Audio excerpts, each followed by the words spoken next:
The biggest thing that keeps people stuck and that prevents them from getting better. It's this idea of failure and this fear of failure. There's a lot of people who try their best, put their best foot forward, try to see the best specialists and do everything they can and try different treatments and medications and different methods, but nothing seems to be working.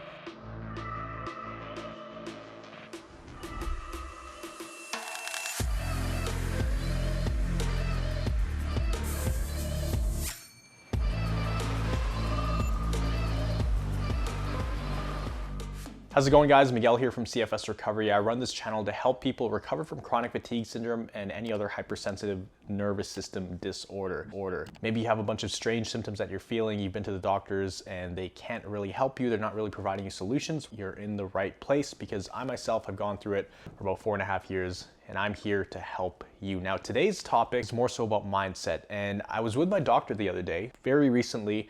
I still see him every 3 months. Realistically, I could have been discharged a few years ago, but we like to check in. He still sees me. I go in there every 3 months and we chat. He asks me how my progress is going, what I'm up to, what I'm doing, how's my body, and every time I just tell him it's better and better. And recently in the past year, we've been talking more about the principles of recovery versus how I'm doing, because I've been doing great. You know, and this is a doctor who helped me understand what was going on in my body after seeing 20 to 25 different doctors and specialists who couldn't tell me what was going on. This was the doctor who was able to get the job done and point me in the right direction, give me some reassurance, and without him, I definitely would not be where I am today. So shout out to my doctor. Now, the topic we talked about was this idea of failure. And I asked him, what is the thing that keeps people stuck that you see? Because he has a lot of experience working with people from different backgrounds, different mental illnesses, in addition to people with a hypersensitive nervous system issue. Now, the medical system, they don't really recognize this as chronic fatigue syndrome. They call it things like severe anxiety, major depression, hypochondria. You get offended with those things. I'm just telling you how they're labeling it. That's not how I label it.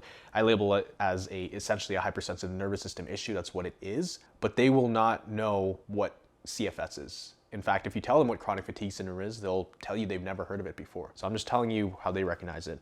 Now, he's worked with a lot of people from all across the board, and I asked him, what's the biggest thing that keeps people stuck and that prevents them from getting better? And he mentioned it's this idea of failure and this fear of failure. Because like you, there's a lot of people who try their best, put their best foot forward, try to see the best specialists and do everything they can and try different treatments and medications and different methods. They tried deep breathing and maybe you tried cold showers and this and that, but nothing seems to be working. And it's very frustrating and it's very discouraging when you give your 110% and things are just not working. You might feel like you're going insane. So you start to feel almost like you're failing, like you're doing all the wrong things, which is kind of true. You're doing the wrong things, but it's not your fault because no one is pointing you in the right direction. And so sometimes when we have failed so many times and tried so many different things, we're afraid to try new things because there's that fear that it's not going to work out, that you're going to put your 110% in again. And that's only human nature to think that way. That's completely normal. I myself was at my wit's end and ready to give up before I met my doctor because I had tried so many things in the past. If you don't know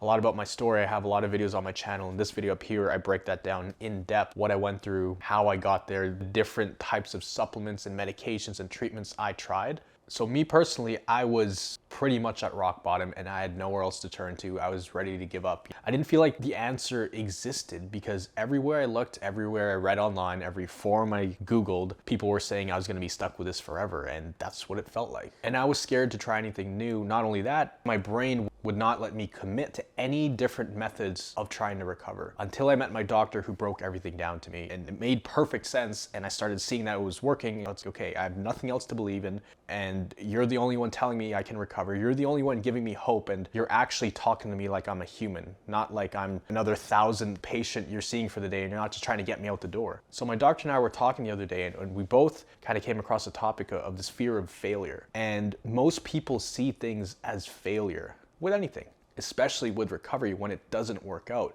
But if we look at someone like Thomas Edison, you know, it took him over 9,000 times to figure out how to make a light bulb work. But he didn't see those 9,000 times as failures. How many people would have quit after the 20th time, after the 50th time, the 100th, 1,000th, the 5,000th time? But Edison didn't see it that way. He saw it as Okay, that's just one more way to not make a light bulb work. So the next time I try it, I'm actually one step closer to figuring out the real answer, the solution, the formula for making this work. And that's kind of how you see this. Society teaches us that there are black and whites, there's pass and there's fail, there's good and bad, when really the world is a gray area. Just because one thing didn't work out for you doesn't mean the next thing is also not going to work out. But I know that it becomes a mental game, because how many more things can you handle trying before you kind of give up? So the world is a giant gray area of possibilities, right? For the most part, nothing is set in stone, and that is so true for recovery. So maybe you tried multiple different treatments. Maybe you tried this supplement, that diet, this treatment, and you've spent thousands and thousands of dollars. On IV treatments alone, I had spent over $10,000 in a 2-year period. $10,000 of money that I was working really hard and killing myself working for. So it was the kind of the worst position to be in. I was working really hard, getting super sick to pay for this treatment that was not making me better. It was giving me enough energy to go back to work, to make money, to pay for the treatment. So it was so backwards, it just wasn't working. But the problem there was I kept trying to do that same thing, thinking that I was just gonna eventually get better. But I got stuck in that cycle, and eventually, when that just fell apart and my health hit rock bottom, I crashed harder than I ever thought I would. And so I totally get it, but you probably haven't tried the things I'm teaching on this channel. And if you have tried it, then that's amazing. I'm super happy for you. I would encourage you to continue implementing everything I teach on this channel. But for the most part, if you're newer to this channel, or these things you haven't really given your 110%, then I encourage you to give your 110% at least for 2 weeks, at least for a short period of time. At least try it, at least commit and try it out. What do you have to lose? This is a new way of doing things, right? We're not relying on diet, we're not relying on supplements.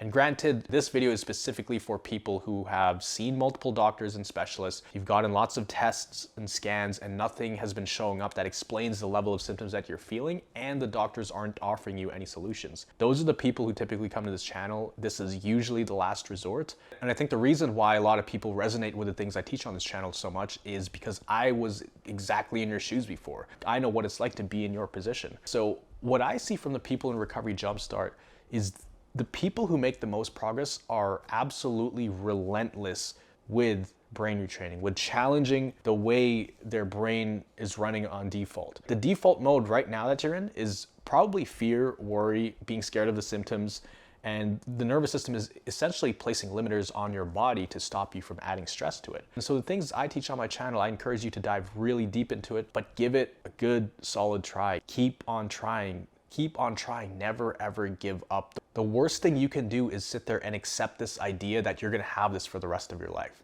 It's not true, right?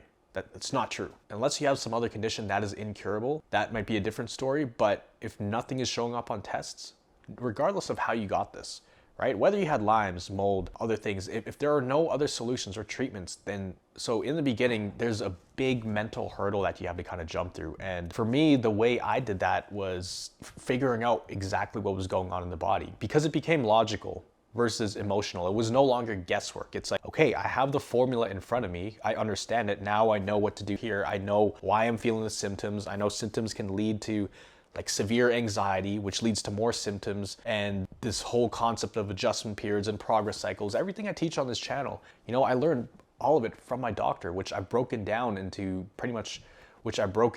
documents, kind of like a GPS or a roadmap that can help you guys.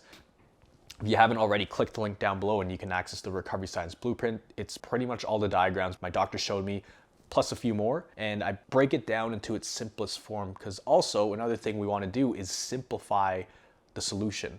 We don't need to add more things. We don't need to do this fancy thing or that. The main thing we need to do is actually simplify things. So in most cases, especially for people who come into the program, Recovery Jumpstart, we actually have them do less things instead of more things.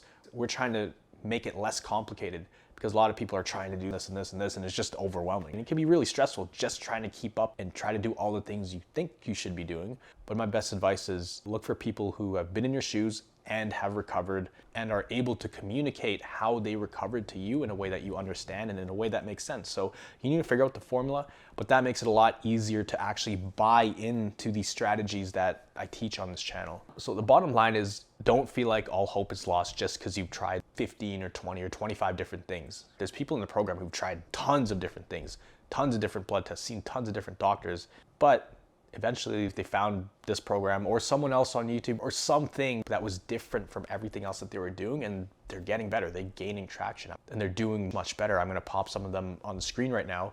You could have a look at them. It's super inspiring. So if you were someone who was looking to take your recovery to the next level, if you needed some extra help and some guidance to really just get you through this beginning patch of recovery, or if you want to jumpstart in your journey, maybe you've had this for a while and you need to take things to the next level, then I encourage you to hit the link down below. You can apply to the program. It's by application. We're gonna hop on a strategy call where we'll see if you're a good fit for the program. We need to make sure that not only you're a good fit for the program, but the program is a good fit for you depending on your specific situations. If you wanted to try something new, something different, something proven that has been working with other people, then I encourage you to hit the link down below. If you enjoyed this video, make sure to hit the like button, hit that subscribe, and hit that notification bell because we are posting all the time. There's a post every single day on this YouTube channel, things to remind you, to help you stay on track, to help keep the train on the rails. Now, something we do on this channel is subscriber comment highlights. Today's comment is from Fonso. How's it going, Alfonso? So he says, "Thanks, Miguel. This is very reassuring, and it is essentially a way our body protects us or overprotects us to stop thinking so much and engaging in mental stress. I've always thought about this way. Many thanks." But yes, that's a very true comment about brain fog. Brain fog is essentially a way our body overprotects us to stop thinking so much and engaging in mental stress. Very true. If you did have brain fog, I would highly recommend watching that video that you commented on, which you can find up here. It talks all about brain fog, what's going on, how to deal with it, and really seeing if you kind of check the boxes for brain fog. Nothing to be super scared of. It's just one of the symptoms of CFS, of a hypersensitive nervous system issue. But that is a subscriber comment. If you want a chance to be featured, make sure to comment down below where you'll have an opportunity to be picked. If I see a comment that really stands out, then I will definitely include you in the next video. So I hope you have a solid day. Remember to put all of this into practice. And remember, you are just one mind shift away from living a life with thriving health. See you in the next video.